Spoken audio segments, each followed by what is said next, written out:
Yeah.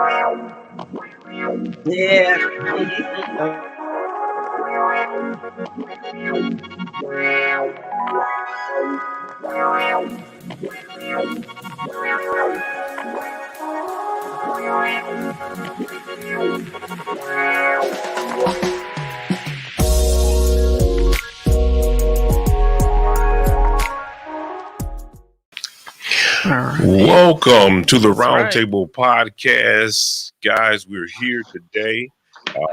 To those who celebrate Valentine's Day, we definitely have a panel for you today. Before we get into who the panel is, we would just like to say thank you for joining. We know that it takes time for everyone to come on. We send out invitations as we speak now.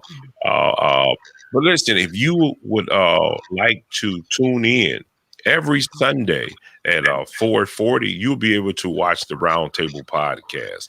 That's all you have to do is just tune in every Sunday at 4:40, 4:45, and you'll be able to see us and what we do every Sunday at 4:40. And that's sometimes entertain you, sometimes we don't. Sometimes we just give out information about what's going on in this world the best we know. Then sometimes we just talking, we just kicking it. So but guys, you can join in, you can leave a comment as well. In fact, we welcome you to leave your comments here on this podcast. I like to say all the time, there's no stupid questions or answers, or well, I don't know about the answer, but there's no, you can say, come in, we welcome you in, we welcome you to talk and leave your comment. And we would definitely, there's a panel here who can answer questions as the questions come in. But as it stands, guys, listen, go to our Facebook page, which is now, you can either go to Tony and Tasha, or you can go to the Roundtable, Podcast Official.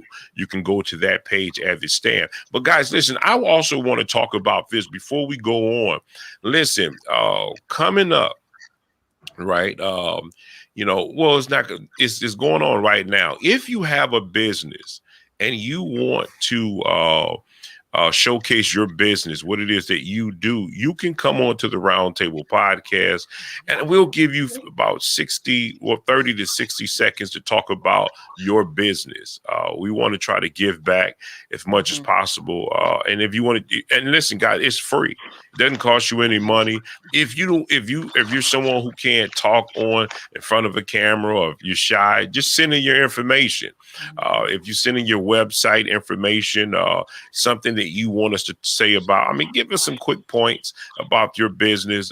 We would actually talk about your business and how, we know it's the pandemic going on. We know that we already know what's going on with small businesses even right now. So if we can help you in that area, please leave a comment, go to our Facebook page, and leave a message on the Roundtable Podcast, and we would definitely get back with you. If you would like to be on the show, if you have anything that's interesting that you think that the world should know, or at least the people on our viewing audience, hey, listen, reach out to us. We'll look through it. If it's something that's interesting that we think is worth talking to talk about, we'll do that as well. So guys, this is some information that we just definitely want to leave with you. Now we're going to get into this podcast and talk about what this hot topic is. But before we do that, we welcome our panel. But we have Lovely T, Lady B here today. RW3 haven't tuned in yet. Maybe he'll be tuning in, which is our co-host. I am the host. Lady B, Lovely T, RW3 are the co-hosts of the Roundtable Podcast. But guys, thank you again for joining. Now, let's let Lady B tell who's on this panel today and what are we talking about today. All right. So we're going to be talking about no chocolate, no hearts, no love. The unrealistic expectations that a lot of couples or partners place on each other, especially on Valentine's Day.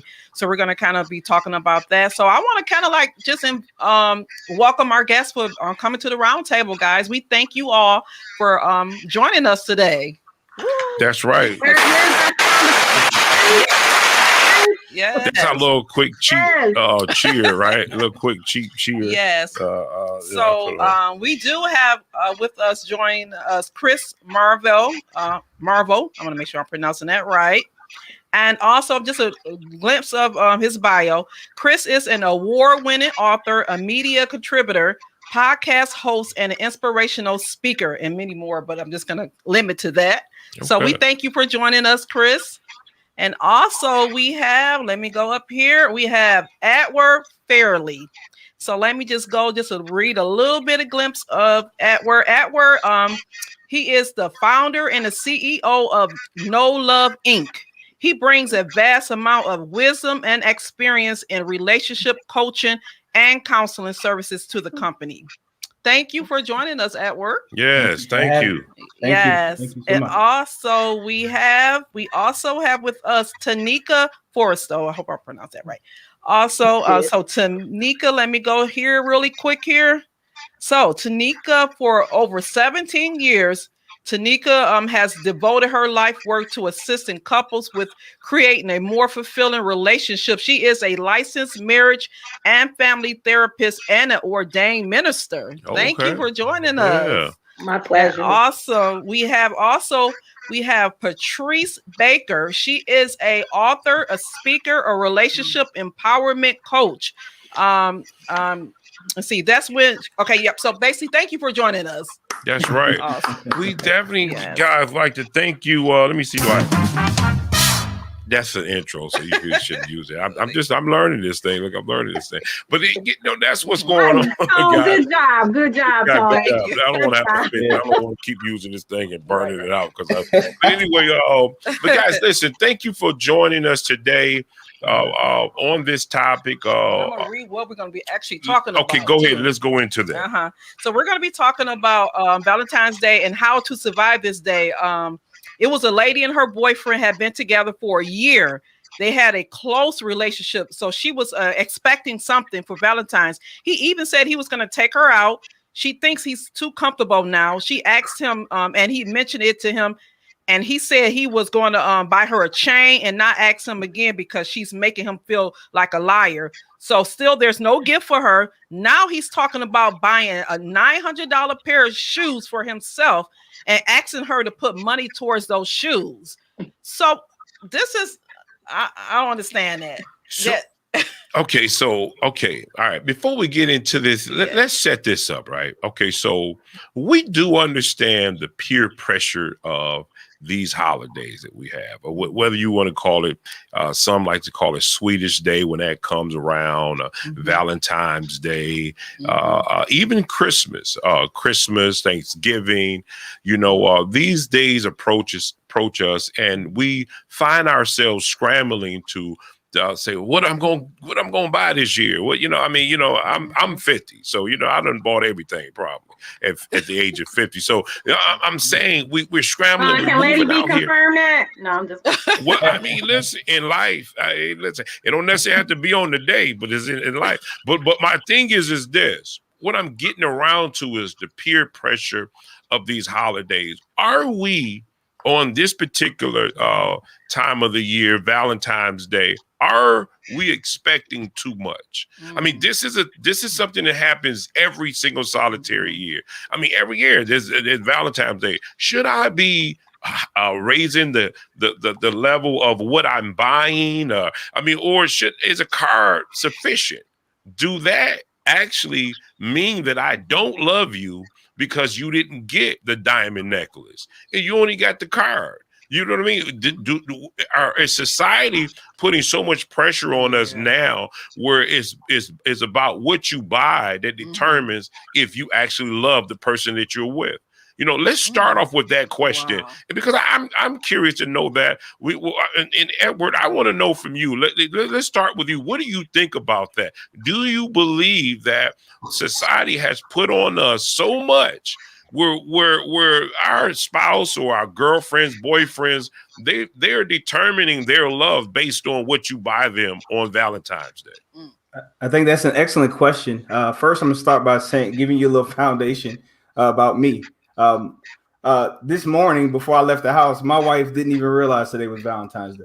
We don't celebrate Valentine's Day. I've been married for 16 years. And to be perfectly honest with you, we've probably celebrated Valentine's Day twice. And that was in the beginning of our relationship. And I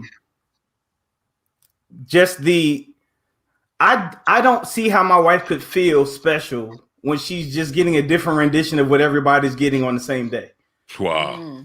So I get my wife flowers, candy, and things of that nature throughout the year at different regular days with cakes and everything that literally say, I'm celebrating you just because. And it actually frustrates me when I go into stores like Hallmark and they don't have just because cards. They only have instructional cards that instruct you on how to treat your mate when you're supposed to have an individual relationship. Right. I don't want to take up too much time, but yes, it is influenced by the media and social, which means people are not having a relationship with their partner. They're having a relationship with the society and the culture that tells them that they should be doing this for their relationship. That's right. Now, and see, that's the thing, right? You know, growing up, right? You knew when you were younger, and there's some people who out here who still do that. They have 500 girlfriends, and they buying gifts for everybody. Oh. Does that take the sting out of the Valentine's? Okay, so let's start here, right? Just so we'll know, right? Valentine's Day was actually a man's name. His name was Valentine, and he was a Catholic priest. He was a Catholic priest who believed in marriage. He did believe in marriage. You know, it get tainted a little bit down the line, but, you know, he believed in marriage. And I forget who ran at that time, who was the governor, but he was telling those people that they shouldn't marry, especially his troops, that he didn't want them to marry because he wanted them to be focused on war when they go to war. So he didn't want them to marry. And Mr. Valentine, he would secretly try to get couples to get married. That's what he would do. He was secret, and he got found out. So after he got found out, they locked him up and they beheaded him. But before he died, he wrote to his lady that he loved. He said he signed it, your Valentine. And that's after that, it became a little bit more corrupted because it was a lot of orgies and things that was going on that day. So, you know, a lot of idolatry stepped in and, you know, and they just got tainted, and then they threw Mr. Valentine in there. So just so we'll know that it's not about, it wasn't even set up on romance. It was set up on this man who believed in marriage. That's what he believed in, you know, and his name happened to be Valentine. I mean, you know what I mean? So, but now we take this day and we think that this means love and romance, and we flourish out there and we get all this money. I mean, well, yeah, these big businesses make all of this money because of a day named after a man who was beheaded because he was trying to get people married.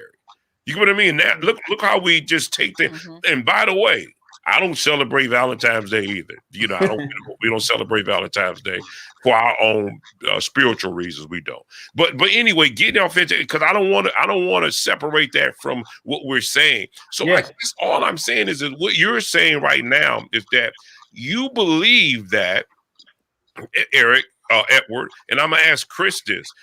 Do you believe that, you know, Valentine's Day is almost about the dollar, more so than it is about actually loving one another?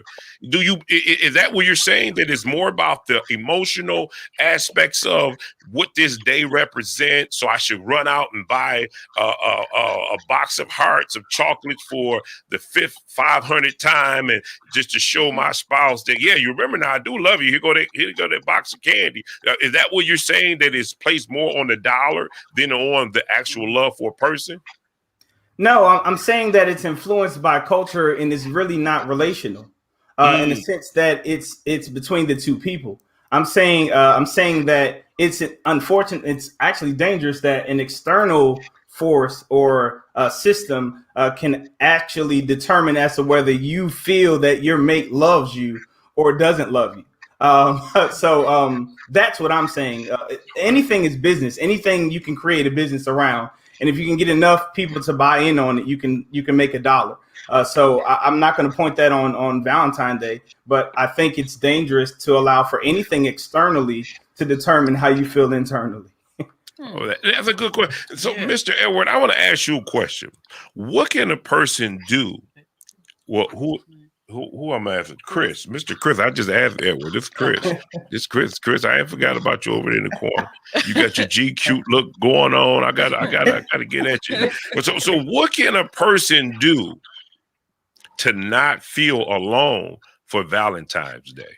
What can they do to not feel? Because it exists. Even though we don't believe in it, it doesn't mean it doesn't exist, and people still practice this day.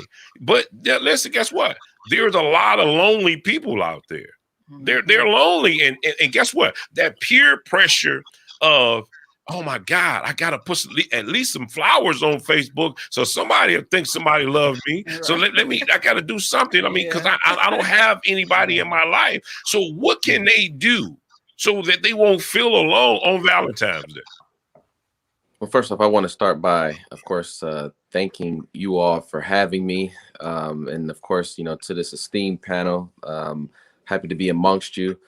Just to answer the question, when we consider the idea of being lonely, right? Loneliness is a feeling. It's not necessarily a state of being. I can be by myself and not yet feel alone. If, throughout the year, there are many moments in which a person may feel lonely. And I think that if you are feeling lonely, you're feeling lonely also on February 15th. You're feeling lonely on February 16th. That's good. Loneliness in and of itself is the feeling as if I am not enough by myself. And so there are plenty of people who are single and satisfied. There are those who are very, very content with the idea that on this day, I am by myself because I've chosen to be by myself because I am working on myself. And for the many people who are single and you are feeling lonely, this is a reminder. This is a notification. This is, a pop-up, as it were, on your heart, on your mind, that there is internal work to be done on yourself, because the feeling of loneliness is the operation of scarcity, in that I am not comfortable being by myself because it reminds me too much of myself and maybe too much of my pain or too much of whatever else I don't have that I've not yet come to satisfaction about. So whether or not a lonely person got a box of chocolate, maybe they got invited to dinner, somewhere deep down in their nowhere, in their gut, in their inner being, loneliness still continues to creep in. So this day doesn't do anything to validate a person who may feel lonely, but it can satisfy those who are single and seeking, because maybe this is a day that somebody just thought, I'm going to give it a shot to get in contact with him or her. But to those who are lonely, this is a day in which I think you have to be reminded, I got some work to do. Very well said, sir. Very good. Because see, I'm thinking that it exacerbates that they feel like they. Hey, listen, is it that bad? Do I have it? I mean, you're shining this light on me because I really don't have anything going on, and on this particular day, that light turns up real bright, and they can say, "Wait a minute now, I've been trying to hide who I am, and I am lonely." You get what I mean? And this holiday, I have to get with somebody. I mean, I got to hurry up and make something happen. Maybe I'll call somebody on the phone. Maybe I'll call Tyrone on the phone and see what Tyrone got going on so that we could just hook up for the night. I mean, do you know that history shows that Valentine's was the biggest day of orgies? Biggest day of all the days. On the 14th, it was the biggest day for orgies, meaning if nobody know orgies, sex. There's a lot of stuff that was going on. I mean, come on now. Remember when we were young That was our time to do what we needed to get done. You get what I'm saying? You know, we get the heart, the flowers, and you know, you pretty much know you're going out on that date, and you pretty much know that, you know, something may pop off that night. Come on now, we know what was going on for the ones who did when they were younger. You know, it was more, and guess what? You didn't even pretty much probably even have anybody, in other words, in your life in terms of a mate. You know what I mean? So you went to those lonely girls, you know, that were lonely out there, and you said, listen, here, let's go out on a date. In other words, you didn't have any anything to hold on. It wasn't any emotion attached to it. So what am I trying to do? I'm trying to separate the two. I'm trying to separate Valentine's Day from who I truly love. You know, I'm trying to set. So, and Patrice, I want to ask you something. You know, and in the panel, you guys are welcome to jump in, so I won't be the one to seem like I'm asking all the questions. Come on now, right. I know you got to have something on your mind. Should you dump your boyfriend if he doesn't buy you anything for Valentine's Day? Patrice, should I dump him? Should we dump? Should you, whether you're a girl or a guy? Yeah. Should we dump them for Valentine's Day? Because listen, they didn't meet the need. I was waiting on a gold watch.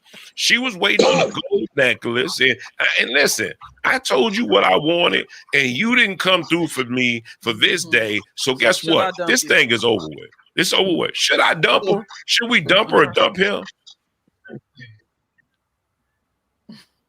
I don't think she's free.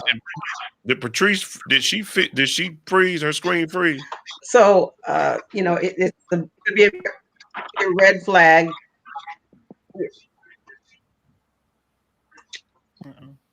No, not right now. You said no.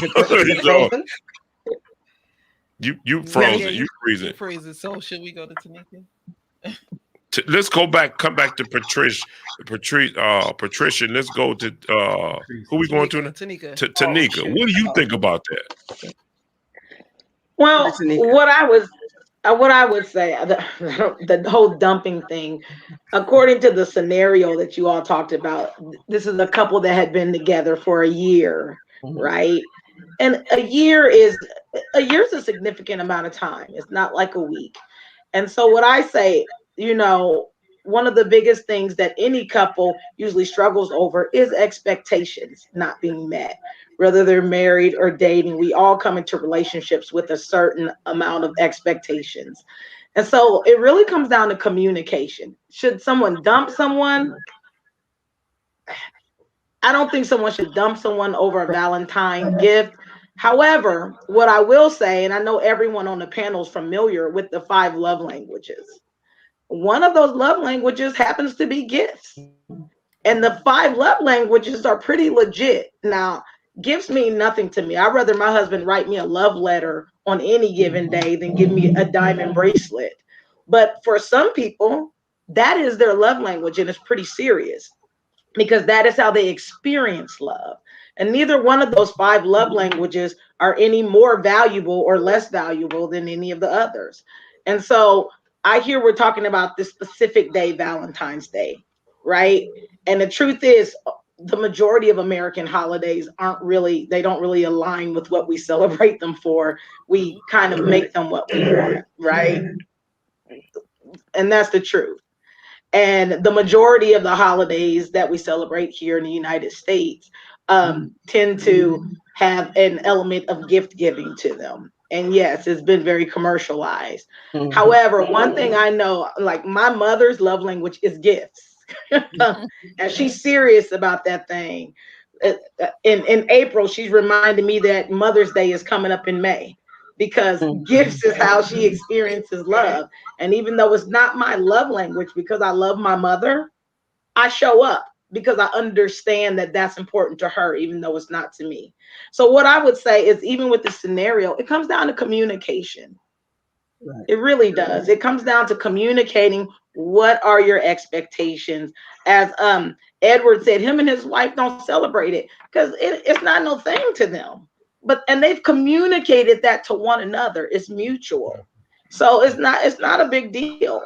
But when we're talking about being in a relationship with someone that is a big deal, it's something to consider, because it is one of the love languages. Well, okay, so Tanika, I appreciate you bringing that up and recognizing that. As you guys can see, my little background. This is from my son, by the way. I was like, oh, that's so sweet.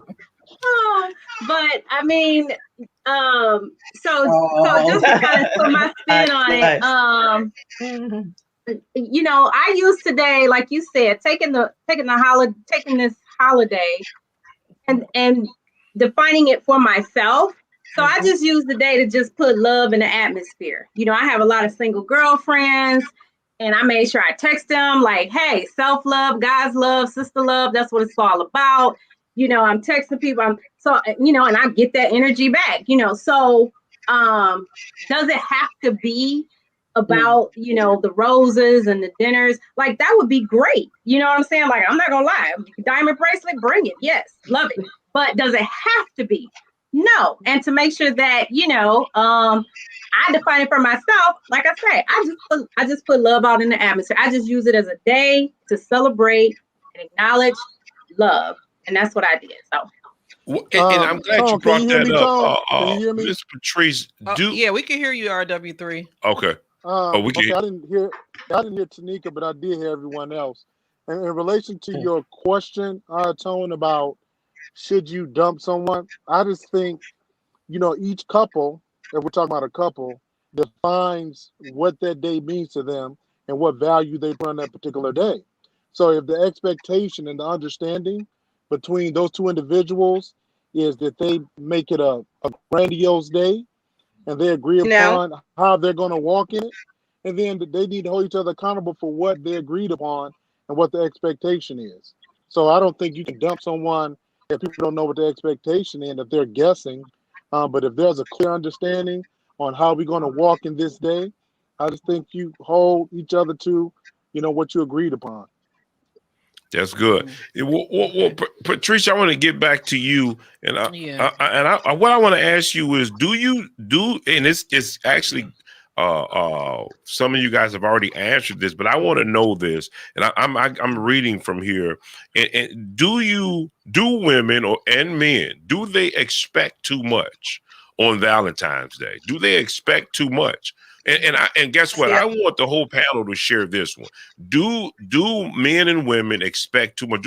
Are their expectations just too high on this particular day in terms of determining their love, how it's valued? I think she's froze. Is she still froze? Yeah, it looks like it. Miss Patrice, do you want to try and, I don't know, log off and log in, Tom? Does that work sometime for?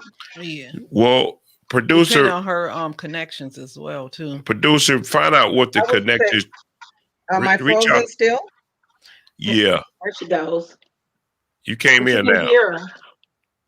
Or now, sometimes if you cut the picture out, the sound will come through. Yes, I will. Yeah. I don't know if she produced. I don't know if producer, reach out to Miss Patricia and give her some tips. But let's go to Chris. What do you think about that, Chris? Do we expect too much? Or do men and women expect too much on this here day of Valentine's? Yeah, I kind of go back to what RW said. You know, I think that a lot of it is, what are the set expectations? If we've already denoted that this is something that we do, then the expectation is going to be there that you fulfill that space. You know, my wife and I, we are, you know, we've been married now 10 years, so we're consistently inconsistent when it comes to Valentine's Day.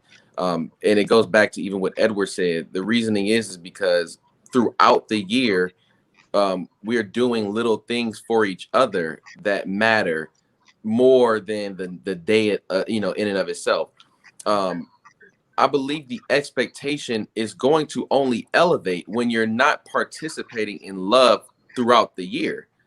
Because now what's happened is you've put a great onus on the day to really show up. You know, it's like, if you're going to play the game of love any day throughout the year and show me, brother or sister, that you really in this, Valentine's Day is going to be today. So it would behoove anyone to take the other 364 days and make them count. So that way, in the case the restaurants close, COVID happens, you lose ideas, whatever else it might be, you've already got so many coins in the game that the day isn't even looked at as something that's a big deal. But it is those who are not really participating throughout the year in love and in their relationship that now it's like, hey, bruh, you better listen. I want 36 dozen roses. You know, I want the new bag, because now that person's they looking for every bit of love to come on one day, and that's where people quit. That's where people quit. So Edward, so you said you and your wife, you guys don't celebrate this day, Valentine's Day. Now, what do you do? Is there replacements? Do you replace this day and you call it some other day? I mean, down the line, or do you don't even have a day? You just show love. You just show love. However it is, you show love. Anytime you replace something with something, it implies that the other thing is needed. So I don't have any replacements at all. Me and my wife, we walk and we express love when we feel or sense that we want to do that. Love is an expression. First of all, I want to respect the way that the thing is set up. So that's why I didn't jump in about the other thing when you said I want y'all to jump in. So I wanted to make sure that something that I feel is needed to be stated is stated. You talked about expectations, but we do need to address the fact that oftentimes expectations are taught. And we can't automatically jump on the bandwagon of love languages either. Love languages, that book is an excellent book, but love languages are just a fruit of the expression of love. Let me put it to you like this. What if I'm gonna read 5 statements real quick. It says, I don't want to affirm my mate, encourage or speak kindly toward my spouse because I love her. I don't want to spend quality time with my mate because I love him. I don't want to give gifts to my spouse because I love her. I don't want to serve my partner because I love him. I don't want to touch my spouse because I love her. None of those statements make sense, do they? No. Not one. Yet we are saying this is my love language when all of these things should be an expression at some given point when you are with your mate, period. If you're not doing it, more than likely you might not be operating in love. Another thing, you brought up the whole alone thing. If you are feeling alone at this time, the best thing that you can do is work on loving yourself, which indirectly that's what Chris is stating. Because I get a lot of people, what we don't talk about is the people that are in a relationship and they feel alone with someone and they won't get out of that relationship, even if they're abused or otherwise, because they don't want to feel alone. Now, the problem with that is if you're staying somewhere because you don't want to feel alone, that means, as Chris stated, you don't like being with you. So if you don't like being with you, how do you expect another human being to like being with you? To not like to be alone means you don't like you. Yet you're upset because other people don't like you. That is your problem. You need to work on loving yourself, and that will be an expression of your life, period. So what you have within is what you experience, unfortunately, externally. So if you're having a lot of chaos or disrespect, it's because you disrespect yourself internally. You have to first love yourself to experience love, period. Well, and so now let's go this route. Okay, so now I understand what you're saying, but here's the thing to that. You have people out here in this society who do things out of peer pressure. And just like, they say that Christmas is one of the days where the suicide is so high. They say it's around that time because whatever reason it may be, a lot of depression goes on around that time of the year. And if you were to look back at peer pressure in terms of if you don't have the money to give, to buy gifts, to share with a family, because of what the media pushes out, that, this is the time of the year you should be here. So my thing is, what am I saying? I understand what you're saying about the loneliness, but who do you, when you're so caught up in the things of this world, when you're so caught up in social media, I get what you're saying, but when you try to tell somebody that, well, you try to work on you on Valentine's Day. See, because of the pressure that's out there, how many times have we done things just out of clear peer pressure? All right, so a couple things. I'm gonna let you get okay. back. How many times have we done anything out of peer pressure? Absolutely. Not because we really wanted to do it, but because society says this is what you should do. Don't you go out and buy gifts on Christmas time? Now, let me ask you this question. How many kids do you know that actually didn't deserve a gift? I'm talking about because they were just really bad. Are you able to hear me now? Allow peer pressure to push you to buy this kid a gift because society says this kid deserves a gift on Christmas, whether they deserve it or not. So the same thing goes with Valentine's Day. I know we saying that, you need to work on you, but that's easy said than done when they dealing in a peer pressure society and they have not broken away from that. So, I call it the matrix. They haven't broken away from the matrix. So what happens is, I'm lonely. I hear what you said, but society said I should be in love right now. So how do they get out of that? So are we going to pacify what a symptom of a root problem is, or are we going to address the root of the problem? Because the root of the problem is, think about what we're saying here on live TV on an adult conversation show. We're talking about peer pressure when we're talking about adults. And so listen to what we're saying right now. Instead of us saying the rooted problem is I need to work on me, I'm going to appease the crowd and say, hey, let's just do these things to make us feel better when there's a real problem that we need to address. This is a problem. We keep on addressing symptoms when we're taking sniffle medicine when you. He cut out. Oh man, he was talking good too. Yeah, he was.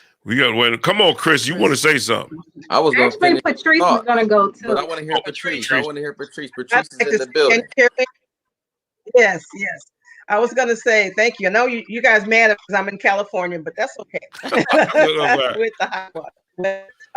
It's there's a story. Everyone has a story. They've had an experience, and we're at different places in that experience or in our lives.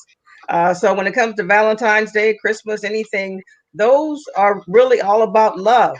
Like we said, it's about expressions of love. It's about telling you I care for you or showing you how I care in a certain way.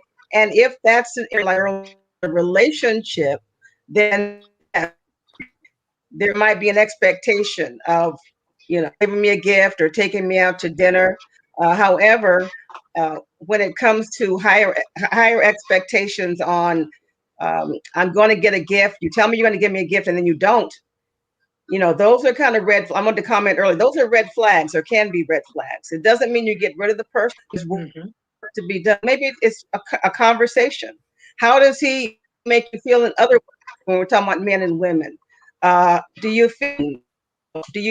hear me when I'm in your space? Because people have those relationships privately that no one else, they don't publicize them necessarily. You don't see them outwardly, but the characteristics of a healthy, beautiful, loving relationships oftentimes show up in a card or a gift. They show up in relationships where somebody looked at me and there was some, I was on fire. It's like, whoo, oh Lord. And so, so those things are gifts as well on a regular, and then Valentine's Day can be the beginning of that. I haven't yet know how to take care of my loneliness. I can start today. I can own it. I can say, you know what? Today is Freedom Day. And nobody's going to stop me. And I'm going to make myself feel as good as I can today. But I'm going to stretch it out for the rest of the year. It becomes a practice of life, not just a one-time shot. That's right. And I really believe that. Chris, I want you to go ahead and finish what you were about to say. You know what? I was actually gonna try when Edward cut out. I was gonna try to finish his thought, but I know Edward's back. I want to see if did he remember what he was gonna say. Well, I was saying, are we going to get to the root of what the actual issue is?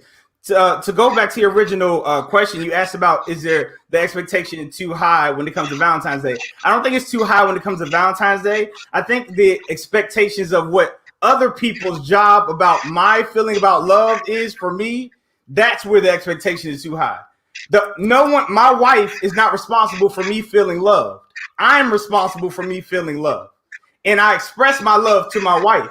Love is a one-way street. It's not a two-way street. It looks like a two-way street when it's done correctly in a relationship, but love is give, give, give, give, give. And when you're giving with expectation, that's manipulation. That's not love. That's why you're getting upset because you didn't get anything reciprocated.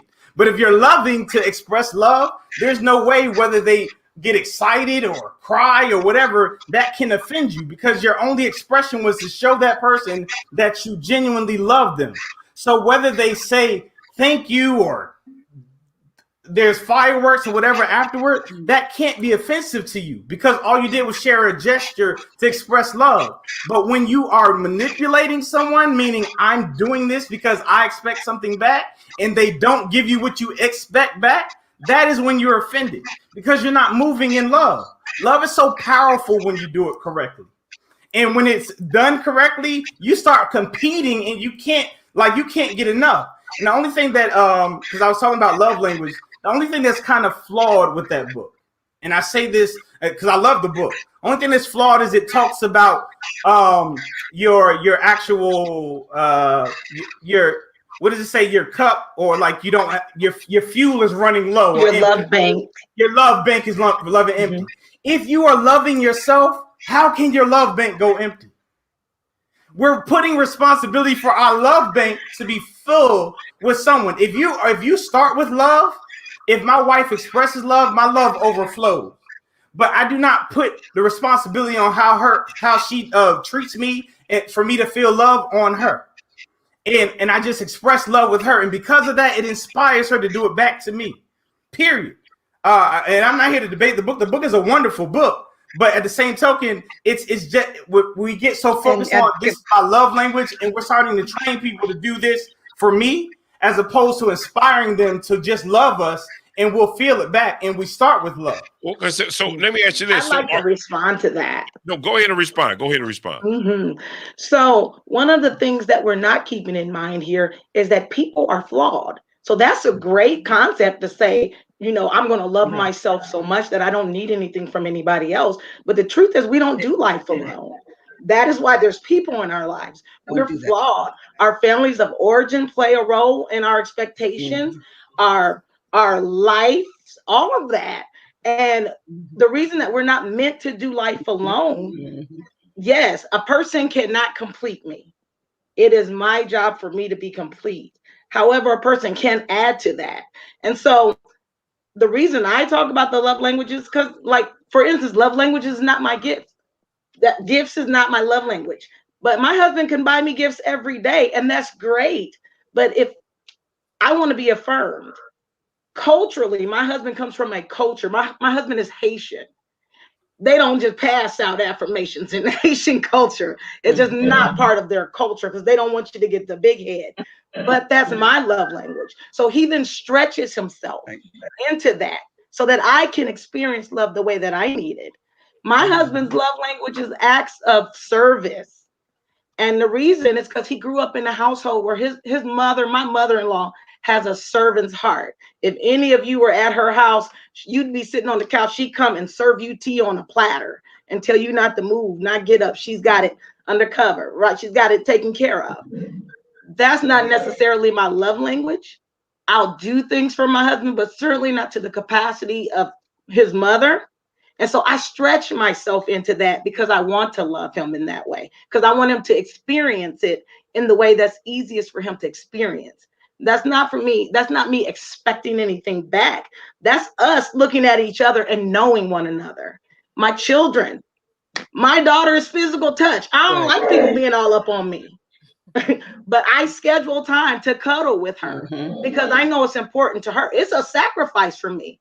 And love is sacrificial. If you read in 1 Corinthians 13 in the Bible, when God is talking about what love is, all of those things are sacrificial. Patience ain't easy. That ain't easy. It ain't always easy being kind. So those are things we stretch ourselves into. And so it is important that we know who we're with because we're human. It's great to say perfection is this, but who's perfect? Show them to me. Yes. We are dealing with flawed people. So and I agree. Absolutely. Patrice, were you going to say something? Was Patrice going? Is it Patrice? Yes, I wanted to add to that. Go ahead. Can you hear me? Yeah. Okay. I wanted to add that Tanika was on a roll with that because it also comes down to how we communicate and learning to communicate how we feel to others. That's also a problem people have. You really tell you how they feel verbally. They may give you gifts, and if you don't understand to love, you're be looking for something else. And so that starts within oneself first, and then moves out so that you can make a space. I mean, I knew I had to make a space for somebody else in my life, and so I'm good just the way I am, perfectly. I mean, this is who I am. However, I want to make space for someone else to enjoy and enjoy life with. And the other thing, we have to stop accepting somebody's giving us something and then they want something back in return. Yeah. We have to say, no, that's what not I was love. saying earlier. Absolutely. You know, I came from a loving family. I know what love is like. I know what it is. And just coming out saying, I'm going to buy you this, and then by the end of the day, I want something else in return. It's like, oh, no, we have communication here. So again, now I have to learn how to talk to one another. And when it's not coming like we need it to, we have a right for ourselves. Valentine's Day gift, that's love there to yourself. And then you share it with someone else, then and they want to join in. Now you got something going on. You can have a conversation. Well, listen. So hold on. Hold on. Let me. Okay, go ahead, RW3. Okay. Let me. I like what Edward said, but let me throw this out here. It's like it's a question in a sense. So let me move to scripture just for a quick second. I'm thinking about married people, right? So if we're talking about, and this is more like a question, if we are married and we are one flesh, and if because I think Edward, he mentioned that we don't give with the expectation of receiving because love is give. If I'm one flesh and we are one, shouldn't I have the expectation that I am receiving, because their receipt is given to that oneness and who we are. So why shouldn't a person feel some type of way if we're married and we're one flesh and we're not separate entities or separate beings? You understand what I'm saying? Like, because if you're not giving to me, that means you're not. I should be offended or have expectations. That means you're not loving yourself, because we're one flesh. Because we're saying the love is, you have to love myself first. That means give to myself, show expression of love to myself. So if we're married and I'm not doing that, should not be offended because we're one flesh, just from a scriptural perspective. I'm just throwing it out there as a thought I had. No, please. That is where truth lies, and that's exactly where I focus when I speak. So one thing I want to clarify something. I did not correlate manipulation with the love language. So if for some strange reason the way I presented myself, that's how it came off, that's inaccurate. You most certainly need to communicate. What I am stressing is that you should not compartmentalize. Matter of fact, the book actually tells you that, because it says you're not going to be all one thing, and they have to do that because truth is always. There are things that are true, and there's things that's truth. The law, which is the Bible, is truth. That is always, and that will always be. Now, as far as if we are made in God's image, since we bringing up the Bible, then we cannot generalize ourselves at all, because He is not like anybody. We are all individuals. That is the only thing that is truth about people. Period. So when we start compartmentalizing each other and saying that I am this, I am a Pisces, I am an Aries, I am a gift giver, I am affirmation, I am this, that's when we start missing out on opportunities to learn more about ourselves. And the real issue is, since we're talking about communicating, is we don't know ourselves enough to be able to effectively communicate ourselves to other people. And that's what's causing us to have problems, because we're really in relationships and marriages dating because we don't even know ourselves, and we're expecting somebody to do for us what we don't even know what to do for ourselves, which is why we're coming up empty. So, okay, so let me ask you this. Let me ask you this. So does that mean that we don't really know we really don't know the definition of love? No, you don't. That is definitely, I agree. That is definitely a symptom of the problem. We definitely don't know ourselves so that we can effectively say, hey, babe, I know that this is what you like, so I'm going to do this for you, but I don't like that. So don't do that for me. Right. Case in point, when me and my wife first got married, when she would get sick, when I would get sick, she would come up under me and she would want to take care of me. And I don't like that. She would wake me up. I'm trying to get some rest. I take my little medicine. I make my own soup. I know how to cook and everything. So I do all that for myself. But because she thought that the way that she needed to be treated was the way that I needed to be treated, she treated me as such. And that caused a conflict. And when she got sick, I would actually tell the kids to stay away from her and keep her away to let her get rest. And she felt offended because we did not communicate, hey, this is what I need in order for me to feel better. And I don't, because you're my opposite, I don't like that, which is so funny because I can poll a rule and say, who agrees that opposites attract? And most people raise their hand. But then they expect their opposite to treat them the same as them. It doesn't make sense. Right. You take the time and learn how your opposite responds to you, and you treat them according to what they need. I agree, but I'm not going to compartmentalize my wife and say that her love language is a gift giver or she's a touch, when in certain circumstances she's not going to be that. My wife is an individual, and I need to study and be a student of her. Right. Just like I took the time to be a student of myself, which is why I can teach my wife how to treat me. We don't do that. We don't become students of ourselves, so we can't teach anybody about us because we don't know us. Well, okay. So my thing is, and that's a great point. But before we go back into, let's read some of the comments, because I always say that I want to make sure that those who are commenting.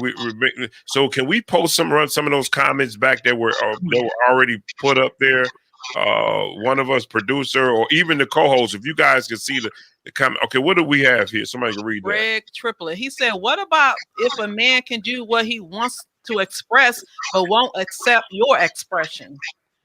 So what do we think about? Anybody on the panel can comment on that statement?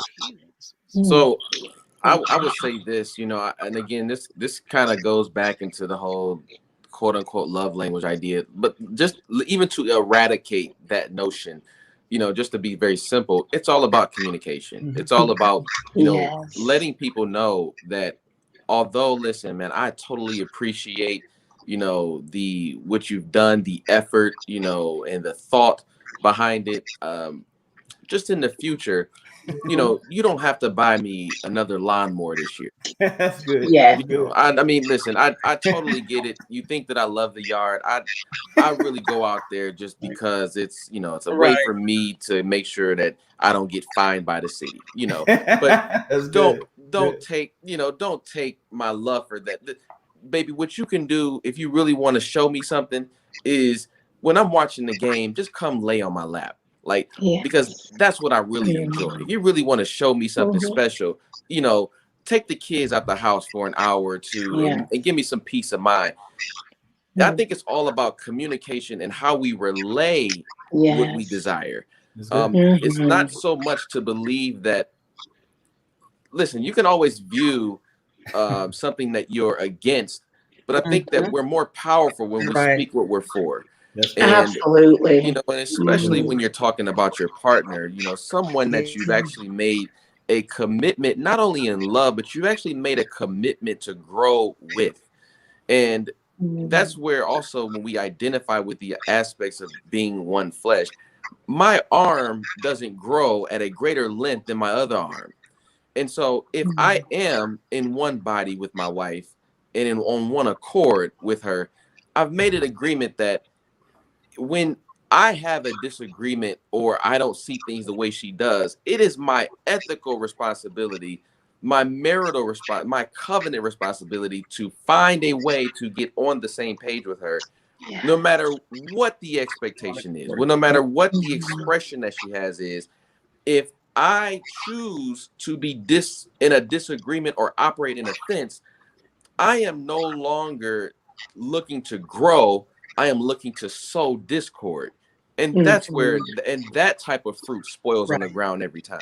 And if you're one, you're hurting yourself when doing so, because you all are one. So you would not want to harm that person because you're harming yourself. Okay, so let me ask you this. Let me throw this out here. Okay, so we understand. And I guess what I'm hearing, that love is an action. And are we clear on that? Or are we all the same on that? The love is an action. It is something. So now here's the thing. Let's reverse that. Let's turn this thing around. If we believe that love is an action, what happens if I cook something for you and you didn't expect that? But this is how I show my love for you, by cooking you something, but you get offended by me cooking something that you didn't like. How do you react to that? Do you say, you know what, I thank you for the dish, you eat it anyway? You know what I mean? Or do you have to say, wait a minute, baby, no, see, you supposed to work on you and I'm supposed to work on me. So what happens is, if I'm cool, you should have never cooked that for me. You know what I mean? Because I'm good. When you start more of a conflict now, where she'll be like, wait a minute, he didn't appreciate what I did for him. I did it because I love him. I'm expressing. Here's the thing. Most words, and I'm going to go deep on this. Most words that we use are used in the terminology of saying that they're abstract. They're abstract. It's not something that you would call concrete, meaning that it's something that you actually have to physically do. It's physical. See, taste, touch. We should learn that in school, but you get what I mean?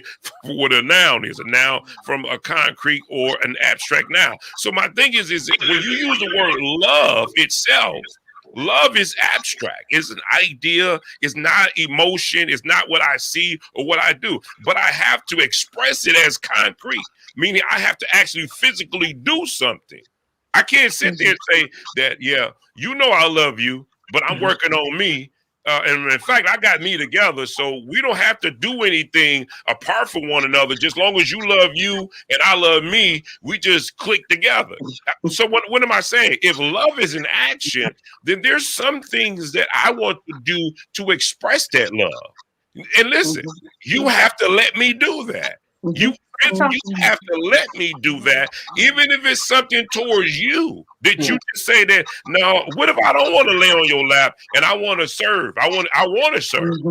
Why would you stop me from doing something that I love doing because it expresses who I am and how I feel about you? So to some degree, I agree with that. Some degrees, I don't agree with that, because I think that you have to allow that person to express themselves. And guess what? You have to know how to find out what she or he, what they need. You do. So if they are givers, let them give. But if you know, listen, if they are receivers, then go buy them something.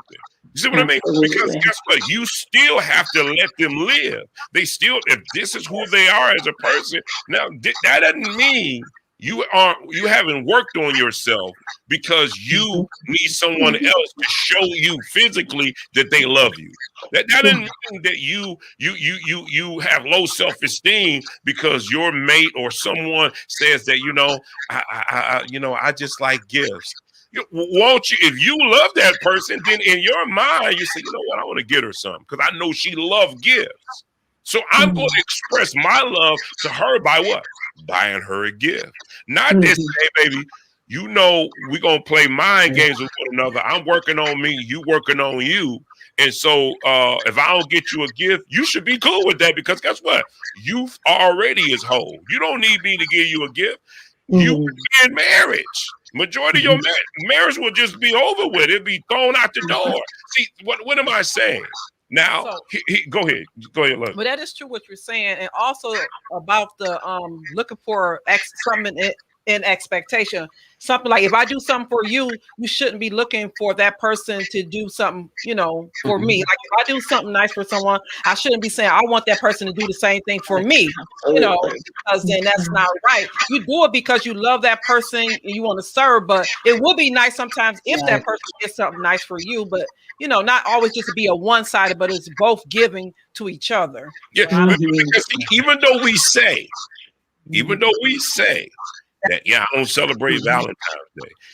I mean, to some people they're stronger, but then you have that person say we ain't gonna celebrate Valentine's Day. But if they go online and they see their girlfriends and they see their boys and they see them necklace rings and all that and wine porn, don't tell me you not human.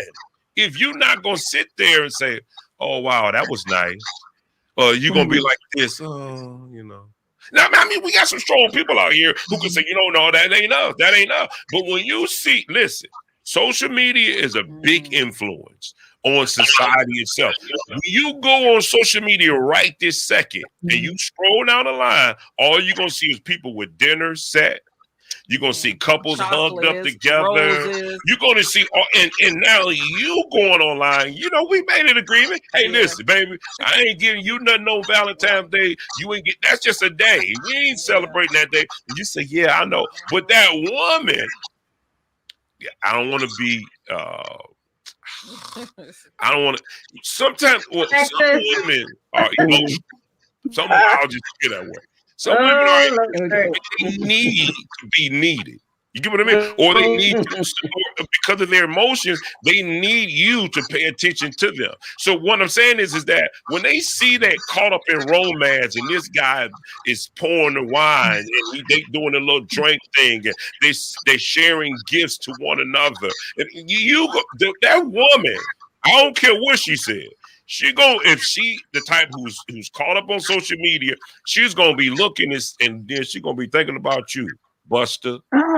This Buster over here, he ain't doing nothing for Tony, me. I'd like to address that a little bit. I think that it's important not to get caught up in comparison. I think. I want to say this, and I hear you. I hear you that we're. Let me say this real quick. So what I'm doing is that I know that to be true, but you got people in society that prove that that's not true, because guess what? They do what other people do. He just said it. I'm not going to buy. Why would I buy you Valentine's candy when I know everybody else is doing the same thing? They are. That's what they're doing. They getting caught up in comparison. That's why they online showing their picture of stuff. So then somebody else show their picture of stuff. Then somebody else show their picture. That's what society is all about. So, they're caught up in comparison. I want to say, so hold on, let me read what somebody, one of our persons said. I'm about to read what she said. I think it's based on your statement. Trina Lachey Johnson said, I am married and my husband and I have decided not to celebrate for ourselves. We decided to give gifts to those we love. And I don't care what other women receive. She said that was a sexist comment. And also, before you respond to that, Tone, Greg Triplett earlier said she is a woman. So I think somebody might have thought. No, always get it right. So we'll get this clear, so you'll know where I'm coming from. Don't lose your thought. I have to come from the perspective. Thank you, Edward. I have to come from the perspective of what other people might be thinking. I can't come from the same perspective from you. My opinion is not on the platform, but I have to put it out. Whether it sounds sexist or not, you have people who think this way. So always understanding, if I come from you wouldn't like it if I came from my perspective, because I'm going to come all Bible. You see what I mean? But I know that's unrealistic to this panel and to the people that's out there in this society. So I have to come and just dig in and put out these theories that's out here. You listen, whether it's sexist or not, you got people who are emotional. I know some of them. If you don't play into them, then sometimes they might even break away. That's not my wife, so I don't know what y'all think of my wife. So but what I'm saying is that there are people out here who do go through these different things, and we can't have a one mind, everybody in agreement on this platform. That's not me as a host. I have to come at you and tell you things that are going on in this society. So all opinions doesn't necessarily mean that it's coming from me, but I'm not going to play the same game and we all on the same, we riding the same line, the trend. Yeah, I agree with you, but I got to ask the questions that's going to put fire up on somebody. So being a sexist, if that's what the sexist is, then guess what? You got plenty of them out there on social media. Now we can continue on with the conversation. So what I wanted to say is, and I understand what you're saying, is that we here on the panel are going to say some things that appear to be an answer. And what you're saying is, but people aren't like that, right? And so, but you have experts here. Like everybody here is like a relationship coach or a counselor or something. And so because we've dedicated time and training into these things, we're going to address people according to truth. And so I have to speak about comparison because that's what you're talking about. Yes, exactly. So just like, right, Edward and his wife love each other all the time. So they don't pay no attention to the Valentines because it's not significant because it's Valentine's every day up in their house, right? But yes, that's not for everybody. Some folks, like you said, they just started dating somebody, and Valentine's, this is the time for them to show me what we about to move into. What does this mean, right?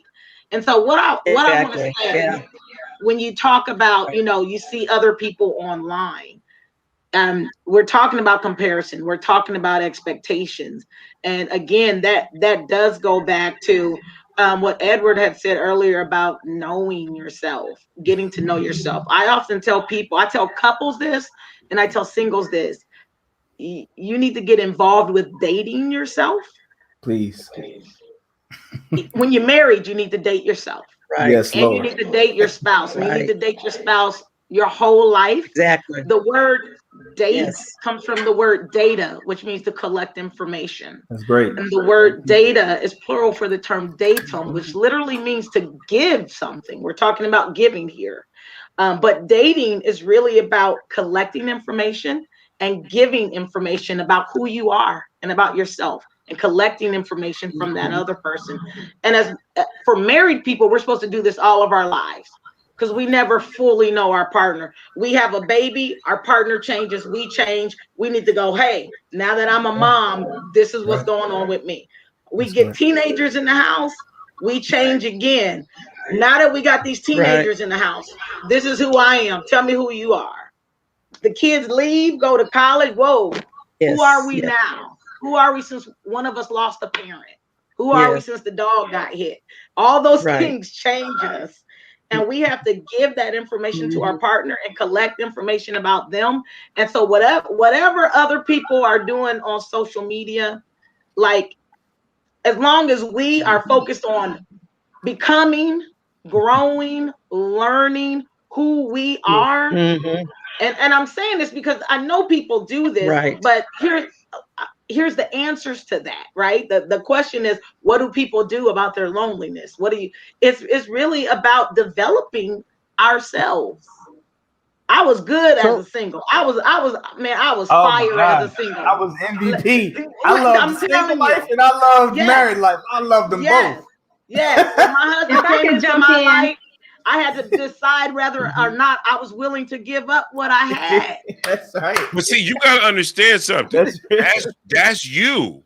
That's you. Right. And, I want to jump in with this comment if I can. I want you to Lovely T, go ahead and mention that comment. Miles Davis says, I'm a man, but what if you do all that and she doesn't appreciate it? Right. Knowing you know how to handle your business and do for her as her man. And so if I could add on a comment and kind of where I was going, is that I like the love languages. Now, I won't say that I've read the book, but I know people who have gone to the seminars, and it is a great tool. It is a great tool for effective communication. And it Yes. complements everything that Yes. that the panel has been saying about knowing yourself and constantly dating and growing. I think that's also a key. It's like you have to be willing to grow. So to this viewer's point or question and mine is for those in our audience where you feel like you are, showing love in action and you're not getting that in return. And you've talked to them and you've said, this is my love language, but yet and still, or they expect you to give how they give, and they're just this constant, I think somebody said a seed of discord. I love that. As the experts on the panel, like at what point do you say, okay, maybe this person isn't the person for me, or maybe we just can't get it? Like, do you give up and just try to focus on other things in the relationship, or what do you do with that? Because there's so many people that are in that very same situation where they're putting their love in action. They're vulnerable, right? Because love requires the level of vulnerability. You're unveiling yourself and saying, here I am. This is who I am, and you want that person to appreciate you for who you are. And when it's not shown, when they feel it's not appreciated, that could be very hurtful. So how do you grow from that? That's a great question. May I? Yeah, go ahead. Okay, perfect. All right, so yes, it is. There's a couple of things, and I'm going to always respond to the root of these things because these are wonderful questions and statements, which oftentimes come across as you are the victim, but when in actuality you are the person that's allowing for you to experience this, which also puts a mirror up and says that you don't love yourself enough to say, I'm worth more than this.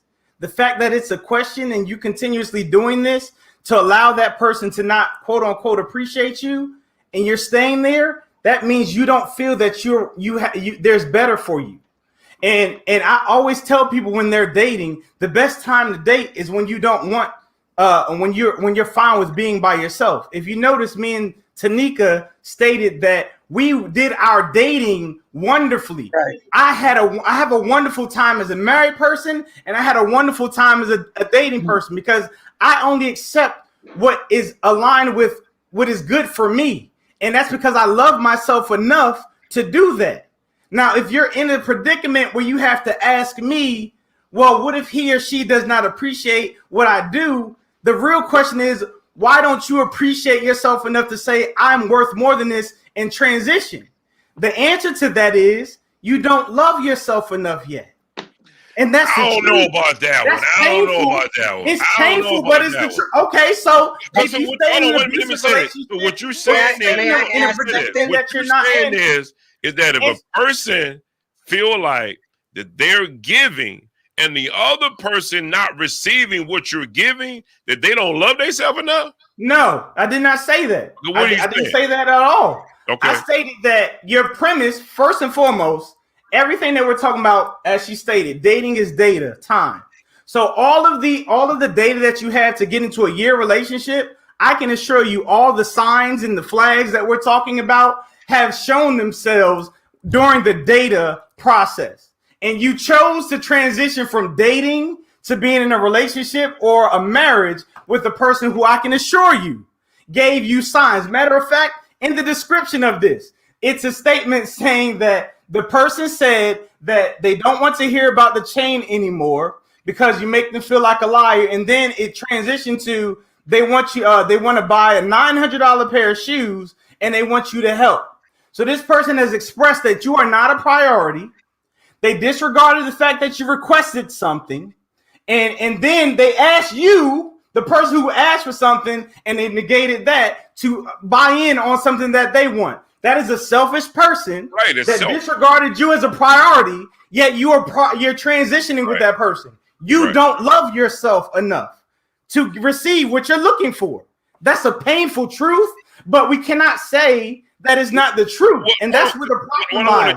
I want to deal with the rough truth. Let me hear this real quick. Let's slow it down real quick. All right. Because what we're doing is we're saying that because I have problems in a relationship is because I don't love me. That's what I'm hearing. Not at all. I've never said that. I've given ample enough information. I get you, but let's do it again. Let's break it down a little bit more. Producer, put that statement that was up there back up there from the last gentleman who put it up there. Because okay, so now let's dissect this statement that was made. Let's do it. Let's do it. Comment. Okay, because in here, what we're saying is this person don't love themselves because of what they feel someone else is doing. That's what we're saying. We're saying that they don't love themselves. Okay, so if I'm misquoting you, I want you to reiterate so we can catch this thing, because somebody may think to themselves, wait a minute, I don't love myself. I don't love myself. That's why she didn't receive, those flowers right. And I took an offense to she didn't accept those flowers because I really don't love me. What I'm trying to figure out is that let's break this down and let's reiterate this. Let's look back. Now, if you don't mind, sir, let's read this statement. Mm-hmm. And do we agree that you said that he couldn't love himself? No. Oh, okay. Well, then I'm misconstrued on this. But so we can. We can break this statement down. I'll gladly dissect the statement and address some underlying issues. So let's start with the first question. But no. Do this person love themselves is the question that I'm asking you by reading this statement. No. No, I'm not. No, he might love himself, but based off of this statement right here, I think he has a poor reflection of himself. Would you like me to dissect why? Would you like me to dissect why? Okay. Yeah. Says, I'm a man, but what if you do all of that and she doesn't appreciate it? That's a good statement. Well, first of all, that's a love question, because love, as I stated earlier, it's a give thing. So he's basically saying, what if I'm vulnerable and I do things and I don't get anything back in return? I want a return on my investment. Valid statement, but unfortunately, that's not speaking about love, because that's not how love works. Second, now we're going to break down this part. This is where the reflection of himself is off. It says, knowing you know how to handle your business and do for her and her man. So if you know how to handle your business and you're not getting the response from quote unquote handling your business that you expect from getting from your business, then you don't know your business the way that you claim you do. Because I will get a response according to knowing my business. I know I'm handling my business, so to speak, but I'm not getting a response. So that means you don't know your business, because you would be getting the response that you want. Now, now we got that part. So now what should he have done in this situation? Well, first and foremost, you shouldn't get to a place where you are making those type of investments and looking or wondering if you're going to get a reciprocation unless you have dated thoroughly to know that you have picked the right person to transition from dating with. So you need to understand what it is that you're looking for in a mate. And as you're dating, there should be enough signs to let you know as to whether you should transition with this person to where there's going to be a reciprocation or what have you. And dating long enough, by the way, might I add, because putting in 2 to 5 dates is not going to give you enough data, as she stated so eloquently earlier, for you to know that this person is not putting up a facade or doing what they feel that daters should do to transition. So he needs to put in enough time to see if that person aligns. First of all, he needs to know and understand what his morals, values, principles are before he transitions with the person and align with someone that does match up with those morals, values, and principles. The reason why me and my wife and I can come to that conclusion that actual the Valentine's Day situation is not a valid thing for us to celebrate or invest in is because we share the same morals, values, and principles. So foundationally, we are on the same page. And from a vision standpoint, we use those foundational principles and we transition to life with that. Oftentimes when we're dating, we look at the aesthetics, the things that we like, and those things, because we're dating, both people are just selling themselves or interviewing, giving their best foot forward, so to speak, or even acting, which is even unfortunate. So with that, we transitioned, but we didn't really get to the root of who they are, which is where your morals, values, and principles need to come into play. And you should be literally dating with those type of questions, or for lack of a better term, agendas in mind before you transition. Right. So when you get to a place where you make it, let me answer this. What should he do? And this is for the panel. What should he do to correct that situation? Like, how should he correct it? I'm talking about, give me some concrete stuff. What should he do? But you're asking for concrete stuff with a broad statement. I don't. Well, don't I mean, but you also said that 5 days is not enough. We didn't know if this man was married, if he was married for 20, 30 years. So we kind of threw that in there too. So I'm asking you, I agree. From what you hear, because I obviously he needs some help because he made this statement. So my thing is, what do you recommend? And this is for the panel. What should he do to correct that situation? What should he have done? Anybody have like to jump? And if Edward is the only one, comment on Edward. I would say, I think Ms. Patrice is trying to make space for Ms. Patrice.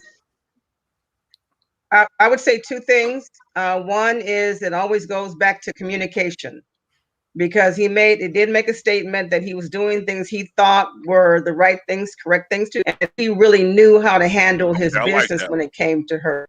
And that's so good. There, right there, there's a problem, because as far as that, communication, there's an issue because something has been missed. And then the other thing, I'll just roll back, you're talking about being on one accord with your mate. You're talking about wanting a mate that's on one accord. You're talking about a foundation of things, your shared vision, intimacy. When you do all of these things, there's a list of things that help you build a foundation together. And so there might be an opportunity now to go look at that, because we can't do these alone. That's why, we're here. That's why other people are here who have a passion for helping people develop and house relationships.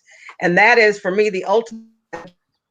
God, it means equally yoked. It means on one accord, and it still means you're an individual person who has your different thoughts and ideas from your partner. So that would be a sign to say, maybe I missed something. Maybe we need to just roll back a little bit. Maybe this is the day to take that to Valentine's to us, but check in again. Maybe we'll act like, look when we first met and the things that drew us to one another. Just something to make it fun. So it's not, a hardship, but understanding that you need to do work. Have an opportunity. Okay. And let me on that. And my comment, I'm gonna give an example, and then specific to this. Can y'all hear me? Yeah. Can you hear me? I can. Yes. Oh, you can hear me. So, when they mention about communication, now I'll use myself as an example in terms of what we were talking about. Like, my previous relationship, I asked her, I said, hey, I want to cook dinner for you.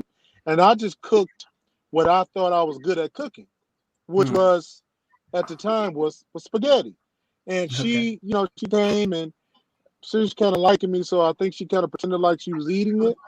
But then, as like we were saying, in terms of getting data and dated, I realized, wow, she likes rice, she loves fish, she doesn't drink pop, there's a particular type of wine. So, in all our whole time together, I never cooked spaghetti again.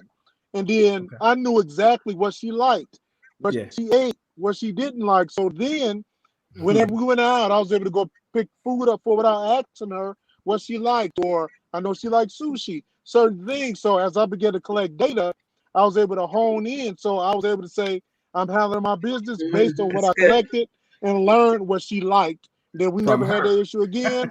I never cooked spaghetti again.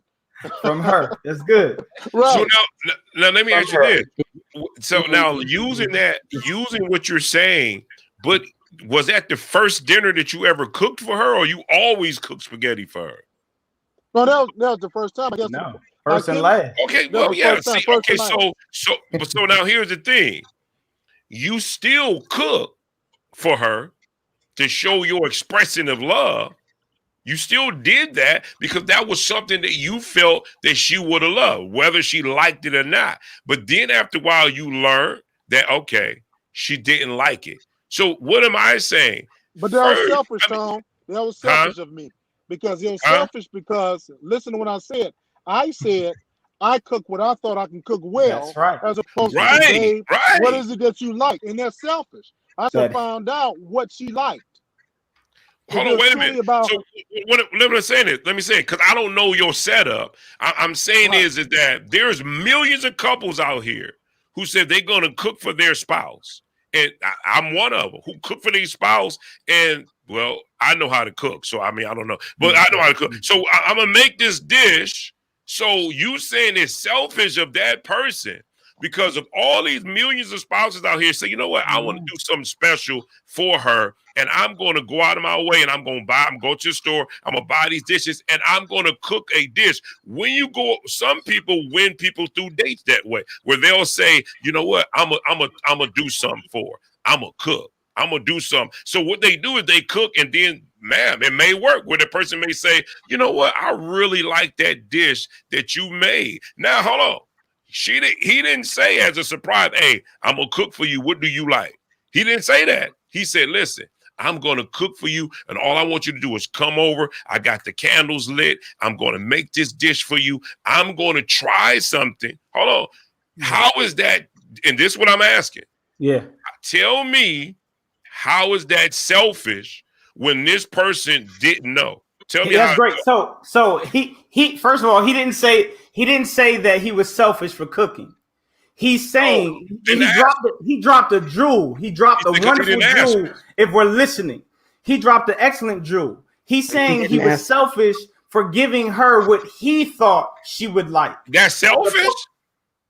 Yes. He's saying in his Let's break down the terminology of selfish. Jasmine, put selfish up on the screen. Because he thought that he was going to receive, he thought he was going to get something out of his expression that he thought that would be good for her, as opposed to asking. I don't know if I would fly with that one.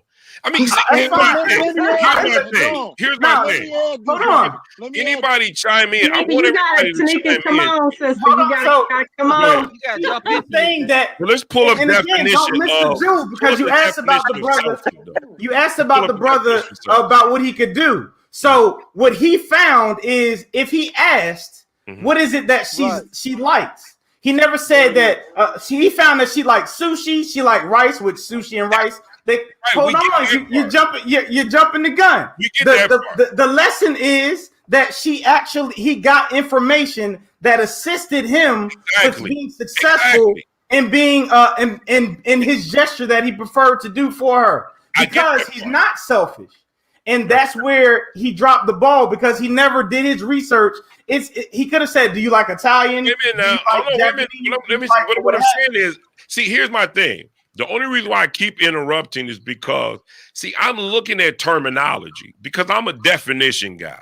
So I look at terminology. When you use the word selfish, it's about you. Hold on, let me say this. Because you are going out of your way to surprise somebody. And listen, you didn't know that she didn't like it. But look, she could have just said, you know what? I thank you for the gesture, but you know, I'm just gonna be real. It wasn't really good. Now that's her coming clean. But he, in his intent, now you're saying that this person right away, because they made spaghetti, first time trying to surprise. Hold on. Let me tell you what you're saying, so you will know that I'm understanding what you're saying. You're saying that this person, the selfish is in because he didn't take the time to figure out what she liked. You just said that, brother. I got this on record. But you also said that you're going to say what I'm saying to clarify as to whether that's what I'm saying. No, what I'm saying is that I might have. Go ahead. RW3 said the reason why it's selfish, this is what he said. He said the reason why it's selfish is because I didn't take the time to find out what she liked. No, now, I Tom. got this on record and I can play it back. That's fine, but please understand that selfishness. That's what the man said. I mean, I don't know. I'm about to tell you, but let me tell you. Okay, all right. We're going to play it back next week, too. That's fine. I'm telling you, I don't have to play it back, because I'm telling you. So now, I said, because I chose a meal that I thought I cooked the best, as opposed to what I knew she liked, They're selfish. Right. What I That's thought. what I said. So, It's the same Okay, thing. but hold on. Let's now. let's I just clarify reinterpreted something. it. So Because even to go in back, real quick. So like you saying in a marriage, say if a person's married, That's impossible. That don't be and that. wait, and the wife cooks the husband something, something that is something new that she never, cooked before, and she really want to, surprise him with this new dish and things like that. So when she presents this dish to him, and he doesn't really like it or whatever. So was that selfish of the wife? No, Oh that's my why I'm God, trying to clarify. Contradicting what you're saying. No, You're saying two I'm different not. things. If you let me, every time I try to break down what I'm trying to you say, on this side. exactly. So hear this then on that side. Okay. Whenever you do something that's selfish, it is always going to be expressed as an act to do something for someone else. But the intent behind it is so that you can reap the benefit. That is what selfishness is. So when you're expressing something in a selfish manner, it may come across as a kind gesture, but the intent is to benefit yourself. So he was selfish in the sense that, yes, he cooked, which is selfless in its expression. But the intent was for him to gain something for himself through that expression off of an assumption that I like this, she's going to like this, and this is going to reap a benefit or reward for me. Now, my wife, on the other hand, which is why I said I can't answer that question because you have so many different contexts that you can bring to anything. That's why I refuse to just give a blanket statement about something. But when you're talking about my wife doing something for me, as far as asking questions about a new recipe or something of that nature, no, that's not selfish. But if you don't, you do have the consequence of of finding out that somebody does not like something, or somebody's allergic to something, or if she is my wife, she could be in a predicament where it's like, yo, I don't like mushrooms. Why would you get a daggone recipe with mushrooms in it? But we understand that part. There's different contexts. But see, that's obvious that that's not. That's the problem. Listen to what I'm saying. But let me say this. It's obvious to know if a person, you just said, I don't like mushrooms. So now I don't know what that is, but I know me and this woman been married for 20 years, and I've cooked whatever I wanted. She's cooked whatever she wanted, and there's been no intent behind it. It's because we cooking dinner. So what am I saying? I'm sharing with you is that so let's break it down. Yeah. Everybody on earth have a selfish tendency. Every man, every woman on this earth have a selfish tendency that's deep inside them. Now, whether they understand if they're using it is another question. But we all are selfish. Every last one of them. You know what you like, and you know what you don't like. You know what you want to accept. You know if you're taking advantage of everybody. So that's something that's grounded in every last one of us. I agree. So my thing is this: if a person, whatever their intent is, I don't know what his intent is when he made spaghetti. Maybe he was just trying to please her, to say, this is something that I do because this might surprise you and make you feel good about something that I did. In other words, I have a good intent, which thousands of people have good intents when they cook dinners. That doesn't mean that they're selfish. Now, if you want to break it down, you're going to have to go way deeper than to be at the surface and just say that person was selfish. Because, see, now I can't ride with that because we all are selfish. First of all, I agree. But at the same token, you told a man that told you that he was selfish, that he wasn't selfish. He confessed. Like, how much more can you get? That's one thing. Two, we're talking about obvious stuff. The whole premise of this show, I get that part. This episode in itself, the girl told the guy that she wanted a necklace. He said he wants shoes, and that would be obvious that he should get it. She didn't get the necklace. There's a lot of things that quote unquote seem obvious that are not obvious to people.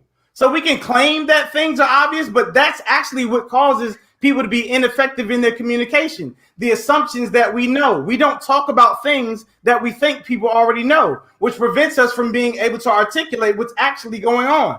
That is literally a problem. There's 3 roots of poor communication. 1 is poor vocabulary. 2 is going to be generalizing male and female, assuming that because women are a certain way, this is how it's going to be. 3, the belief in this thing called common sense. Common sense is something that you were taught through your experiences, through life, and through your parents or whatever. So these are the things that, because our life experiences are so huge, that we assume that everybody experienced them. So we bring them to the table, and these are indirect things that are happening in our minds that we assume that they're being understood from the other person, and we don't take the time to break it down so that they can understand. And we miss out on opportunities and cues that mean something totally different from someone else. No, I mean, here's the thing. I'm to some degree, I agree with you. But the only way you're going to know somebody is by stepping out and making things happen. I didn't know that she liked the spaghetti until I made it. See what I mean? So when she said that she didn't like it, now if I continue to do it, then now I can say something that's not right. But I don't think that that would be selfish. If you made something, you never met this person, this is your first time going out on a date, and you make it, even if here's the thing, even if I can't judge a man's intent because I don't know what your intent is. So that's to say that I'm not your God. I can't bring you from where you are. But I do know everybody off surface, above everybody is selfish. So that's the thing that we all deal with, and we need Yeshua to help us in those areas. So I get that. But my thing is that now I don't know. Now he said it.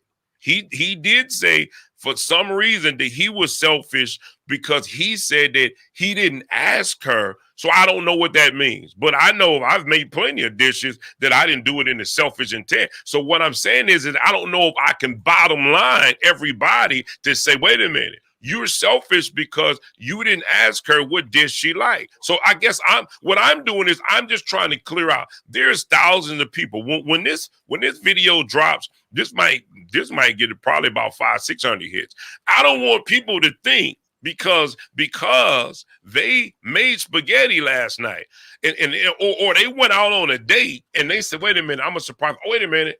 I don't want to be selfish, so let me blow my surprise and call, hey, what you like? Because I want to make sure I'm not being selfish, and then I ask you. Or I don't want people to think that they don't love themselves because they did something and didn't get the reaction that they were looking for, so that they don't love themselves. So I got to make sure on this platform that I make sure that people understand what we are saying on here, because you got people who gonna run with that and say, listen, I don't love myself. Oh man. Then I think on that it's the on that last part, I think it's if you stay there, right? I think that was kind of the point. So yeah, obviously, like, you know, that one time if you don't get the reaction you expect, I think somebody said it like, okay, maybe it's time to step back and reevaluate. Let's see if, you know, let's calibrate some things. Maybe I missed something. But if there's a pattern of you constantly, you know, showing your love through action, and it's not being, you know, you're not getting the reaction, which sometimes is just appreciation. Like that was the word that he used. He said, you know, and I don't think she appreciates it.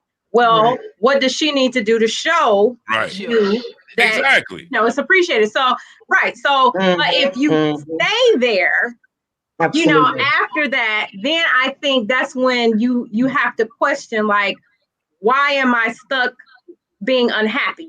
Why am I stuck being, you know, dissatisfied? You know, what is that about? You know, so I won't go as far as to say I don't love myself, but clearly there's something, some reason, some benefit that I am either ignoring, or some benefit that I'm staying in this place that's uncomfortable for me. And I need to like do some self-reflection. Yeah, I get that. And figure out what it is so that, you know, I can be in a space that's healthier. Right. Well, see, now I like that. I think that would, to me, and see, here's the thing again, and then you exactly. It's not that we don't understand. I mean, I get it. You get what I mean? I understand what selfish is. I understand what self-love is. And I definitely understand what self-hate is, which some people could say a lot of African Americans deal with self-hate. So I get that. I understand all of the terminology. I understand. But my thing is that, are you saying at the first draw this is how you feel. At the first draw, without even knowing the circumstances of the situation, there just could be somebody out there who still love themselves and they gave, but the reaction didn't come back to them like the way they wanted. That's called life. Life is going to give you, going to deal you some things that you have to deal with. And I think that's more spiritually than anything that you're going to have to, because there's people out here who's going to, some people that you're not going to like. It's going to be somebody out here who you disapprove of, and it's going to be somebody who want to push your chain. That don't mean you don't love you because of how that person reacted to a situation. And I guess that's all I'm trying to clear. Like Tracy was saying, Lovely T was saying, when the person stays stuck. That's all. I've never implied anything different. A pattern, and it's continuing on and on, and you stay there. Well, then it's something going on with you. But he never said that. He never said that he was stuck. I did say that. No, I said the guy. I'm only going by the guy who made the comment. I'm not going about. I'm talking about the guy who made the comment. I'm not talking about. See, I mean, okay. So some things are, to me, are obvious. Okay, obviously I'm gonna use the terminology for me. Obviously, if a woman continue to get beat, is something wrong there. Obviously, if you constantly keep going down the same road and you still being affected in the same way, there's some things you need to change. I guess that's just in cognitive. I mean, some things to me, and other people who probably need to learn that. So I'm saying, far as me, I understand what you're saying. I get that part. So you won't know that I don't understand. But I'm talking about the comment that we put up. I thought we were staying on that comment. But when you said, I'm the only person on this platform, on this show today that said that if a person stays, they don't love themselves. I'm the only one that said that. So I'm just trying to clarify. I'm the only one that stated it, and you brought it up multiple times. I never stated that if the person did something or and didn't get a response from them, that they don't love themselves. I stated that if you stay in a predicament that you don't like, that is uncomfortable. I even brought up abusiveness. That would be you not loving yourself. I thought I made it clear. So let me clarify that. I didn't know. No, I'm thinking that we were finishing up the statement because I asked, how do you change the situation from the guy who made the comment? I wasn't going on to other things. We were trying to clean up what this guy said. We said, let's break down this statement for what he said. And I'm thinking maybe we miscommunicate one another because I'm sticking to what I'm talking about what the gentleman said. So I get what you said. If they stay there, obviously, I don't know if they don't love themselves, but if they stay there, then they dealing with some kind of if they're in just a relationship, they're not married. Right. I mean, of course, you can always see those red flags and make your decision to, exit. But if you're in a committed relationship, you can't just run away. Yeah, you just can't run away. Run out the door because somebody didn't do. You gotta communicate, which you guys talked about earlier. We gotta communicate and things of that nature, so you can get down to some things so that each other would know what's going on with. That's a good point. That's a real good point. That's why the dating phase. It might be. It might be also that, we're talking about, are there high expectations, or are expectations too high? That might be a message saying, well, yeah, because I might understand what's going on yet. Now I need to step back and check myself and figure out what I can change or what I can bring to the table that's differently, that meets the person where they are. Because remember, anytime you have two people in anything, there's going to be an opportunity for negativity, for miscommunication, for misunderstanding, for and that can lead to some other stuff that you get further down the road and you're going, how did we get here? Well, it started because maybe I didn't share what was on my heart from the beginning. Maybe I didn't just take this as not personal. I'm gonna take it as this is unrealistic because I don't have enough information. That's good. I always say that when something's going on, I need more. And when you get more information, you can act differently. If you let me know what's going on, if you talk to me and tell me and make me understand, let's sit me down and look at me in the eye, spell it out right, because this is about life-changing things. And living together and marrying, have a life together, then we need to be able to be intimate, vulnerable, all those things. Everybody's at a different place, though. It takes time to get I totally there. agree with you. And that's where you have to have your confidence. if you have your use the wise word, counsel. oh, she's still talking. Always have your wise counsel. I didn't know if she was still talking because it was breaking. Okay, yeah, and I get that Yes, point. no, that's what.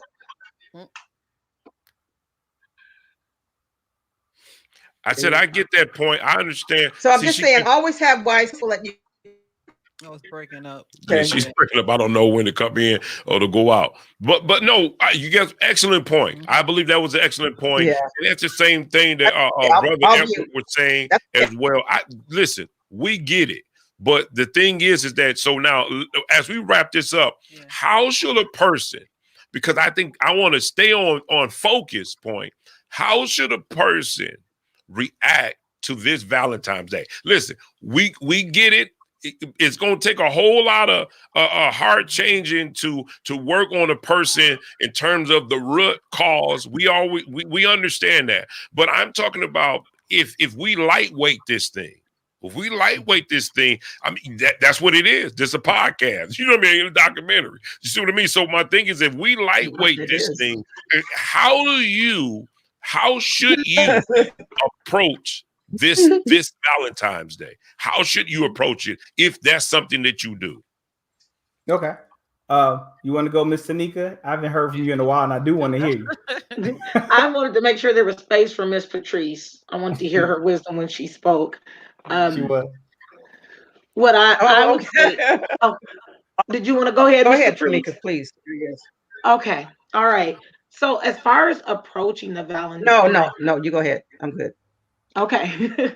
As far as approaching this Valentine's Day, and that's kind of a broad question because people are in different situations. If you're married, if you're single, if you're dating, approach it from a perspective to what do you desire? What do you desire? It's Valentine's Day. It's 6:42. Me and my husband are watching a Netflix movie tonight and cuddling on the couch because that's what it's called. I don't know where you are, but I just real quick, I watched Malcolm and the little thing with Zendaya, yeah. Yes, I thoroughly enjoyed it. I recommend it. I don't know if we're on the same lane, but I watch that. It was wonderful. But you approach it according to what your desires, you and your partner's desires are. If you're single, then you approach this day as a loving you, and you should do that if you're married too. But the times that I was single when I was younger, and Valentine's was like one of those things. It also, again, that question is broad. Different places in life require different things. I remember being in high school hoping I would receive some type of Valentine, right? But approach it from what is it that you desire? If you have a partner, discussing that with your partner. If you're single, I would advise that you to look at this as an opportunity to enjoy life yourself. Buy yourself, if you want to buy yourself a gift. Buy yourself exactly what you want and post that on Facebook if that's something that's important to you. I remember my mother used to buy Christmas gifts for herself because, mamas buy gifts for everybody and they don't always get what they want. I remember my mother would buy gifts for herself and wrap them under the tree. But gifts are a big deal to her, and there's nothing wrong with that. So if you're married, discuss Valentine's Day with your partner and how you want to approach it. I literally told my husband, you ain't got to get me nothing this year. Let's hang out. But that was our discussion, right? If you're single and you want something, get it for yourself. That's how you approach. And if Facebook is bothering you, get it for yourself and post it. I saw a woman on Facebook, she posted, everybody's doing this, our love story thing right now for Valentine's. And this woman posted a picture of her and her puppy because she's single and she got a puppy. And I thought that was awesome. I was like, you go, girl. She told how they met and she gave their love story just like people were doing with their spouse. And so, it's just another day. And it's really how you want to go about expressing it. There's no right or wrong way. There's no definitive answer that anyone can give you. Okay. Anybody else? Chris, Edward, Chris, Edward. How would they say? Same question. I know it's broad. It's broad. Yeah, no, that's good. It's short on time. Like, how would you? What would you tell someone? How should they approach this day? How should they approach Valentine's Day? That's a great question. And just to maintain the even the topic, because I'm almost concerned that this might be the brothers situation that we were talking about earlier. Definitely seek feedback, because even in our assumptive, the expectations or even the visual that we put in our head, it not aligning. I'm gonna give a quick anecdote, and you'll be able to grasp it from here. But when me and my wife, we first got married, I didn't have a scheduled haircut time. So at random, because I was a technician, I would go, and some days I would be a wolf. I go get a haircut, and I come home, and I have a haircut, and my wife would never notice. She never noticed when I got a haircut, and it would offend me when we first got married.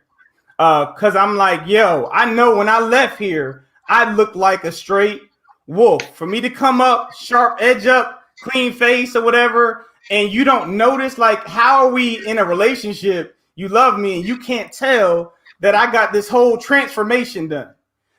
So it happened for maybe 6 months to a year, to where I had to ask, like, what is up? How in the world can you say you love me or you pay attention to me, you don't notice?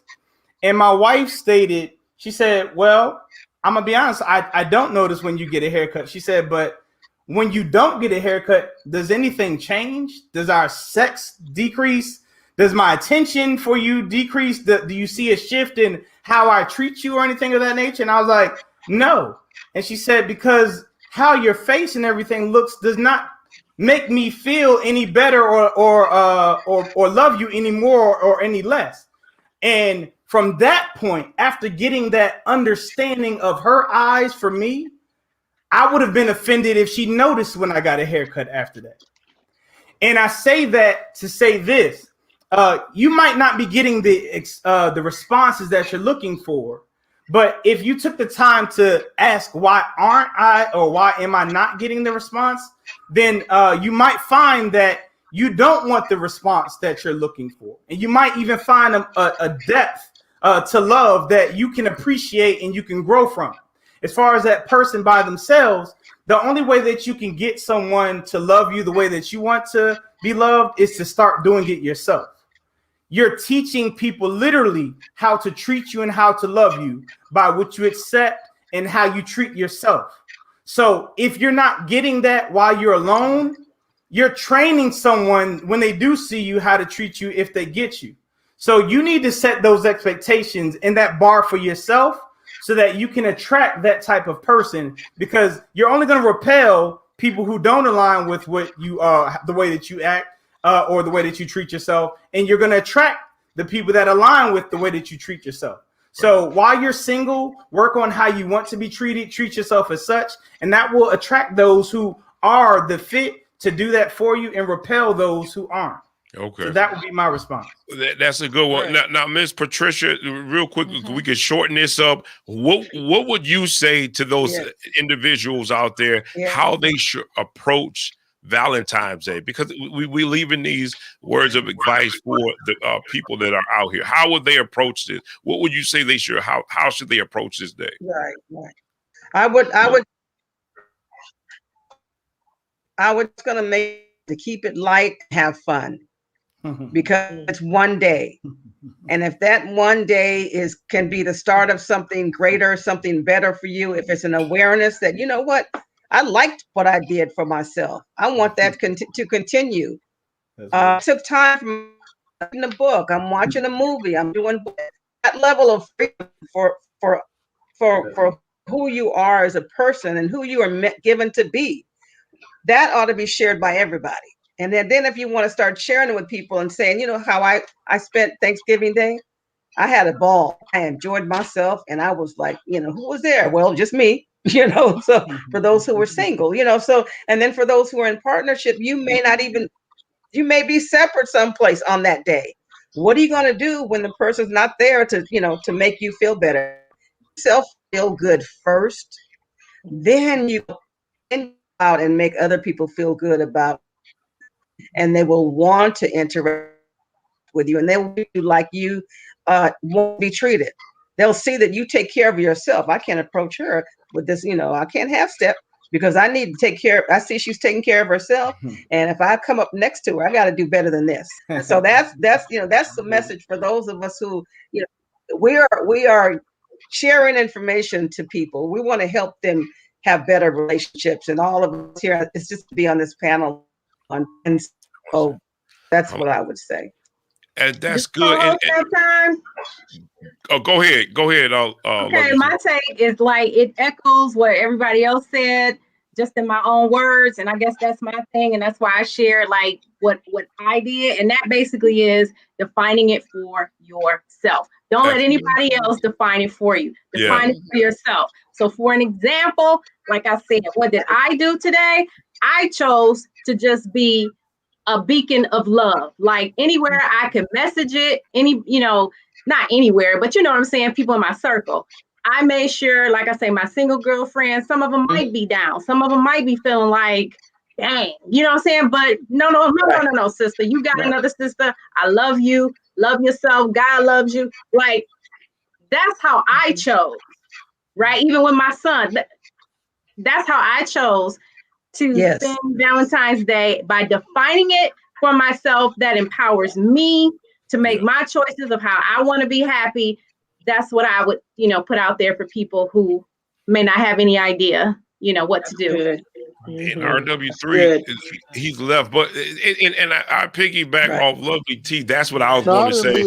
I was about to say, don't allow a day to define who you are, as well as put a value on your love. If I was to do it, even how broad it is, I can bring it in. Don't allow this day to define who you are and put a value on what love is. A day of spending money doesn't determine how much you love, how much you love on the person. And to all my single people, it's a day. It's going to pass. Guess what? But that shouldn't have, don't place this as being if somebody love you or not.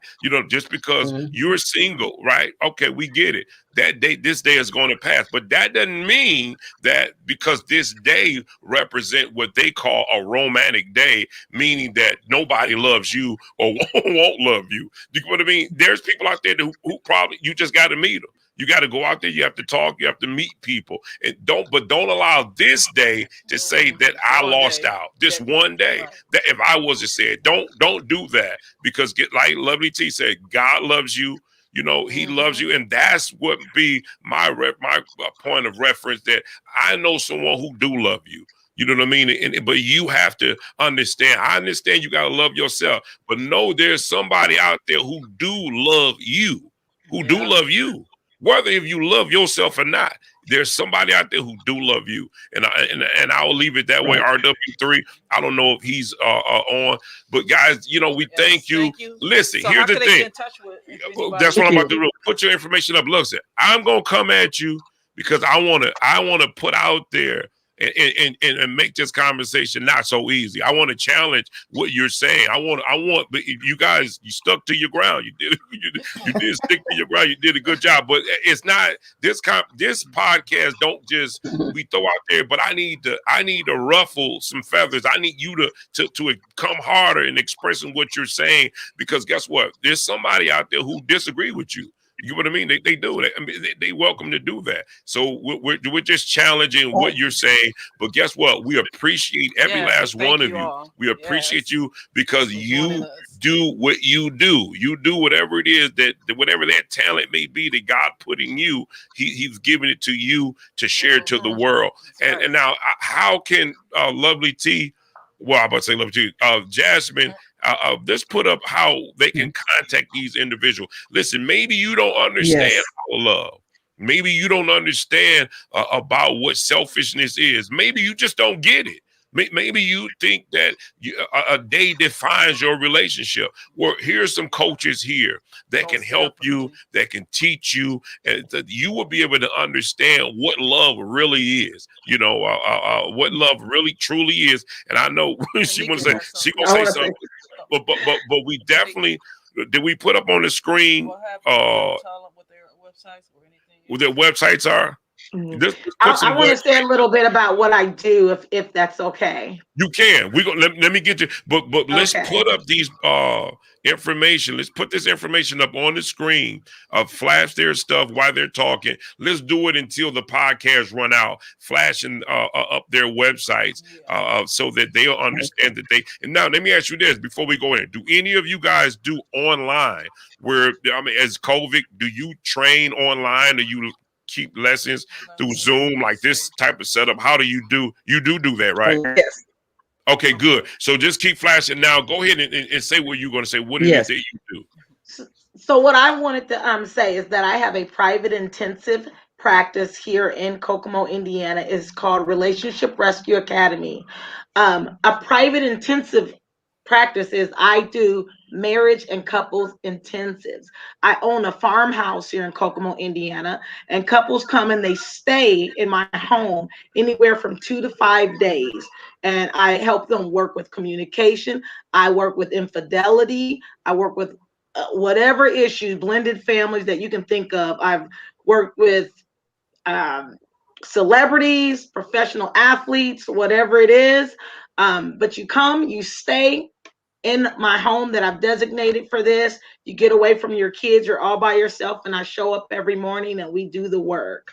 And so I just wanted to put that out there. It's a really unique type of thing, particularly for us, for African Americans.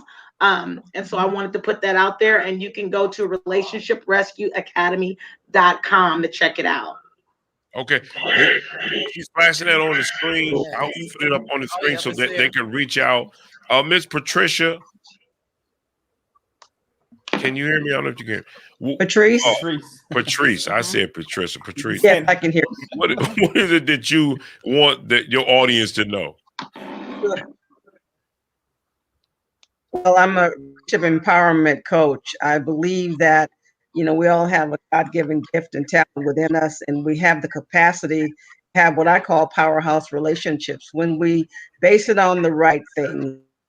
And you have my 10 steps to powerhouse relationships in marriage and business. It is my passion. I know what broken relationships are about, what they do to families, to individuals, and how we look forward in our lives. And so it's about healing. I help people heal. I help people move into a space that they are a healthy relationship, and that's really important. I also have 10 secrets to, like I said, powerhouse relationships. And if you'd like a copy, I can email you one. If you would text me at 619-772-0906. So I'll send you a copy of that, and we can start to communicate. It's been a blessing to be here, and I thank you all. Well, we thank God for all of you. We like I always say, it's good to see people to look like you a lot of the times, especially when it comes to relationships out there. That some people may not understand you like your own people do. I mean, take it as you may, however you see how that is played out. I'm saying it because I really believe it's true. So it is good to have and love. What you want to see? Let Edward say what he doing next. Oh, I thought he said it. Go ahead and say that, Edward. What do you do? Jessica. Yeah. Yes, sir. I with No Love Incorporated, which is KNOWLOVE, know as an understanding. We teach people how to self-coach and counsel themselves through their relationship and dating issues. One of the 4 issues as a coach or counselor that we all as coaches and counselors encounter is 1, people don't want to tell you their business.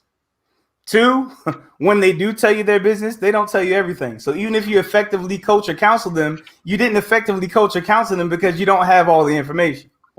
3, when you typically, depending on your gender, the opposite gender subconsciously thinks you're going to be biased to the other person. So it takes a while for them to interact and participate, which makes the fourth part even worse, because the fourth issue is when you give feedback to that one person that needs feedback or has an opportunity for growth, they don't want to play anymore. They feel like they're being double teamed. So they start to shut down and they don't want to participate anymore. So if that person came in thinking that you're going to be biased and you affirm that by giving them some kind of feedback, that really just destroys the whole thing. So what I've done is I took 7 years of my counseling, studied everything from sex to poor communication to lack of self-love, low self-esteem. And I've created a simulator that allows people to interact with the simulation and go through the issues and fail at relationships in the game so that they can learn through experience through the simulation so that they don't have to do it in real life. That allows for me to not have to get your business, and you go through the simulation and the teachings and grow from there. So you can do the work. I might have stated that you don't love yourself, but that doesn't mean you can't eventually love yourself. We can teach you through the processes and teachings through No Love Incorporated. So you can go to No Love Inc. Matter of fact, I'm a published author. My book came out 2011. If you're listening to this and you're interested, I'll send you a free version of my audio version of my book. It's called The Handbook for Increasing Your Relationship IQ. The email address that you would send it to is knowloveinc@gmail.com. That's the simplest one. That's KNOWLOVEINC @gmail.com. That's it. Guys, you guys are awesome. Right. We thank you. We thank you for showing up to the pod.